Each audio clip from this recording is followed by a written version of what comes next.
Chise is a 15-year-old girl with some extraordinary abilities. Due to her mysterious powers, none of her relatives wants to keep her. In search of a home, Chise agrees to get herself sold in an auction. She's presented in front of hundreds of masked men who intend to buy her. Suddenly, another creature enters the hall. He's a tall man with huge horns and his face is covered in a veil. He walks to the stage and buys Chise for £5 million.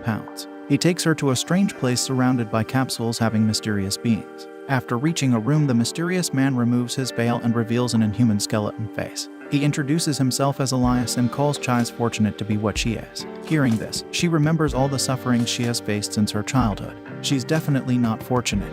Elias calms her down and hugs her tightly. He doesn't want Chise to look down on herself anymore. While her eyes are closed, she's taken to a totally different land. A beautiful meadow centering a small cottage. Elias tells Chise that they have traveled from Japan to England just in mere seconds. He's not an ordinary person. He's a mage who can do jaw-dropping magic. He takes Chise inside the cottage and gives her a bath. During the bath, she also encounters small fairies called Ariels. Afterward, she's presented with a heart-filling meal by Silver. She's the caretaker of this house. It's been a while since Chise has gotten such treatment.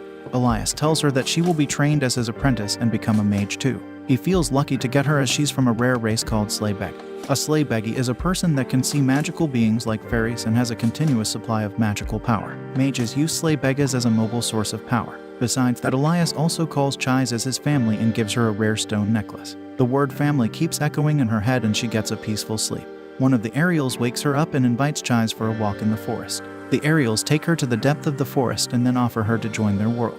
Chise didn't have a family before, but now she has Elias. Therefore, she refuses to leave. Elias comes over in the meantime and takes her back. On the way, he also confesses his desire to make Chise his bride. For the next 2 days, Chise keeps sleeping. When she wakes up, Elias invites her for shopping. He changes his face to a normal human so no one suspects him. They go to a mysterious library that has a hidden workshop in it. There, Chise meets Angelica. She's also a mage who designs and constructs different equipment for other mages. At first, she didn't know that Chise is Sleigh Beggy, so Angelica asks her to practice magic. She gives her a crystal and tells Chise to change its form. In a couple of seconds, the crystal changes into a garden of poppy flowers. The amount of power she has leaves Chise herself in shock. Elias requests Angelica to forge suitable equipment that can help Chise control her powers. After the purchase, they go back home. A priest named Simon is waiting for them at the door. He wanted to meet Elias and to know his intention of getting an apprentice after such a long time.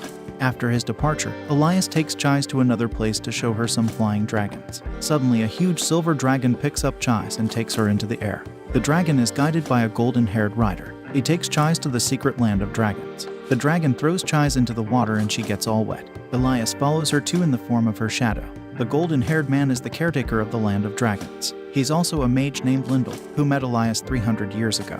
Elias needs to talk about an important matter to Lindell and they leave Chise behind to play with the little dragons. After playing for a while, they gathered around the old dragon named Nevin. He's called the father of the forest. Unfortunately, he has lived enough and his life is about to end. Chise feels sorry for him, but Nevin seems satisfied. Everyone has to leave after taking their part of happiness and sorrows from the world. It reminds Chise of the time she tried to commit suicide. Nevin sees through her thoughts and says that the living should never envy the dead. Then he takes Chise to join his last flight in a dream. When she opens back her eyes, Nevin starts changing into a tree and requests her to use his wood whenever she needs a wand. Regardless of what he said, Chise still envies his peaceful departure from the cruel world. While returning back with Elias, she feels a little dizzy and falls down unconscious. Chise has a strange dream and wakes up on Elia's lap. They are riding a train where they find a talking cat, just like Chise used to hear in stories. This cat has 9 lives and is already living the 7th. They stop at the kingdom of cats, which is surrounded by numerous other cats, and take Chise and Elias to meet their king. The king is a female cat named Molly. She lives with a young girl whom she calls her owner. The cats need mages to help solve an important case. Elias goes to investigate while Molly takes Chise to the lake. Years ago, there was a man who enjoyed killing cats. He brutally killed several cats till a cat took the position of the king and gathered other cats. They all united to kill that man, but his corrupted soul was left behind. That same soul is trying to emerge once again. Chise is quietly hearing this story when suddenly a person pushes her into the water. There she meets the soul of a girl named Mina. She's the wife of the person who killed the cats. Mina was seriously ill and her loving husband, Matthew, wanted to grant her a new life from the cats. She considers herself the core of this corruption and requests Chise to erase both of them. Elias takes Chise out of the water and gives her the task of cleaning away the corrupted souls. In the night, she dresses up and takes the lantern to walk toward the corrupted souls. Before she can start the magic, she gets captured by a mysterious woman and her master. They are sorcerers named Renfred and Alice. They use science to do magic. Elias reaches there, but the sorcerers accuse him of using Chise as a test subject. She's left in shock when they say she's soon fated to die. A Sleigh Beggy is a continuous supply of magic, but this power makes their lifespan shorter. Renfred calls Chise's necklace as a tracker to snatch it away. She can't take it anymore and breaks free from them. She gets back to Elias. He may seem suspicious right now, but Elias is the first person who treated her as family. Elias advises her to continue the clearance of soul along with Molly, while he will handle the sorcerers. Chise touches the soul residue, which takes her inside the memories of Matthew. He had requested a sorcerer to help cure his wife. The sorcerer told him that Mina was left with only a few years and he needed to perform a special task to save her. From the next day, the number of cats in town started to decrease. Mina was looking for her husband and reached a den in the middle of the forest. The creepy place was filled with dead cats. Matthew told Mina that he used cats to make medicine for her. The sorcerer reached there too, and they forced Mina to drink the medicine. In a blink of an eye, her body melted down. The sorcerer only considered it a failed experiment, but Matthew is ready to kill more cats to make better medicine. He comes out to kill Mina's pet cat, but it attacks him with several more fellow cats. After getting out of the memories, Chise meets Mina again, who asks to help them get free. The souls have lost their way to their destination and Molly is ready to sacrifice herself to guide them. But Chise decides to use Ariel's wind magic to guide the souls, allowing the couple to get a peaceful ending. Meanwhile, the sorcerers still believe that Chise will not succeed, but Elias trusts her fully. Suddenly, there's a gust of wind filled with petals and Chise appears carrying Molly. After seeing her success, the sorcerers go away, but Elias is still wondering about Renfred's missing hand. Chise is tired from the event and Elias carries her to their home. On the way, she asks Elias when she will die. He tells her that she can die in 3 years, but he will find a way to delay her death. He wants to live longer with her. He's not a human nor a fairy. He has seen thousands of humans but never understood them. When he saw Chise, he felt that she wouldn't leave him as she didn't have any other place to go. While Elias is saying this all, Chise was glaring at his expressionless face. However, his eyes speak with an innocence that attracts Chise. She caresses his face and promises to never leave his side. From the next day, she goes into a 2-week-long slumber. Elias takes her to the forest so she can recover faster. Simon comes to see her too. Moreover, the Queen of Fairies Titania and her husband Oberon also come to meet the bride. Oberon wakes up Chise and she runs to Elias. Titania is glad to see their bonding and gives them best wishes before going back. However, Elias hides a tragic past of which Chise is still unaware. Elias has started to teach her magic seriously so Chise can defend herself better. Elias had made some mistakes in the past, so he repents by doing some tasks for the church. Right now, the church has asked him to investigate a watchdog. On the way, Elias hands over a ring to Chise that will help her control her magic. On reaching the church, they get to know that a person has died recently with bites and scratches on his body. Elias and Chise separate to investigate further. Chise reaches a graveyard where a creepy beast attacks her. Fortunately, she's saved by a black-haired man. That man is actually the dog she was looking for. As he is injured, Chise insists on treating him. Suddenly, Alice jumps in between and asks for the dog. But Chise puts her to sleep with magic. The dog's name is Ulis, who can turn into a human, and he's suffering since his master's death, called Isabel. He shares his memories with Chise as she has the same hair color as Isabel. Meanwhile, Elias reaches there too and Alice is awake as well. She requests Elias to help her master, Renfred, because a sorcerer is blackmailing him to create mutant creatures called chimeras. They are the ones responsible for the attacks near the church. Elias agrees to help, but suddenly someone attacks Alice from behind. Chise jumps in front and takes the attack on herself. It's the sorcerer named Cardophilus whom Alice mentioned.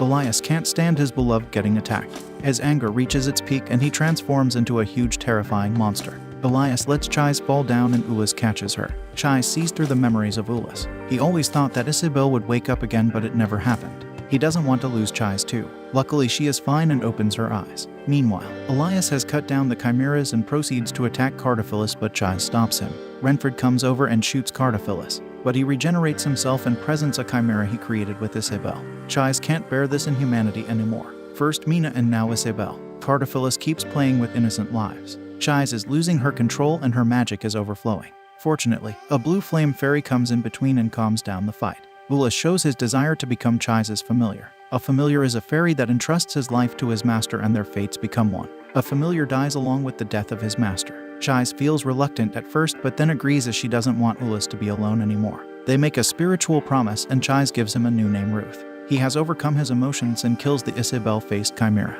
Cardophilus leaves as he's an immortal evil who was cursed with immortality. After his departure, Chile can finally return home with Elias and Ruth. It's been 2 weeks since the incident, but Elias has kept himself shut in his room. Silver suggests Chise go out for a while. She meets Angelica and they shop together. After returning, Chise decides to step into Elias's room. His body has lost its form and he requests Chise to stay beside him for the night. When she wakes up, Elias has already left. Chise and Ruth search the neighborhood and find a friendly old man possessed by a fairy. Chise rests there for a while and Ruth continues the search. Chise starts questioning her feelings towards Elias after reading a love novel at the old man's house. Suddenly, Ruth gives her the updates and she rushes into the forest. Elias is soaking himself in the lake. Chise wants to know about everything Elias is going through, but he asks for some time to gather his thoughts. Their conversation gets quickly interrupted by a fairy, telling Chise that Lyndall wants her to visit him alone. Chise rides the dragon with Ruth and reaches the land of dragons. Lyndall helps her get wood to make the wand.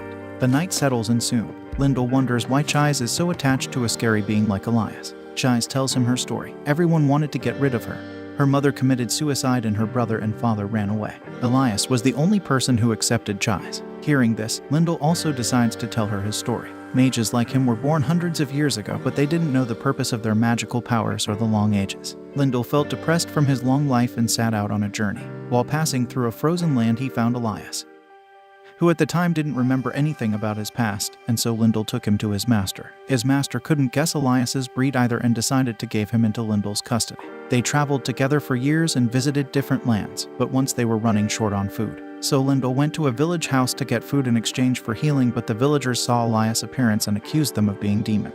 Lyndall got injured by the villagers and Elias attacked them to save his master. Lyndall managed to stop him and teleported to a different place. When they got back, Elias said that he felt like he had previously eaten humans, but Lyndall suggested that he should forget about it and live his new life.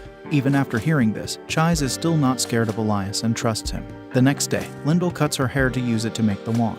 Chise then spends the whole day carving the wand, as she is the one who must do it. At night, Lyndall invites the elves with his spells, and Chise dances with them heartily. She thinks about how much she wants to show this beautiful sight to Elias, and Lyndall uses a spell on water that enables her to talk with Elias. Elias tells her that the house feels cold without her. Chise feels touched hearing this and promises to come back soon as she wants to share her feelings too. Elias gets even more restless. Just like a kid, he cannot stop counting the days until he can see her again. Meanwhile, Chise has finished carving the wood. Lyndall combines it with her hair and some gems to form a beautiful red wand.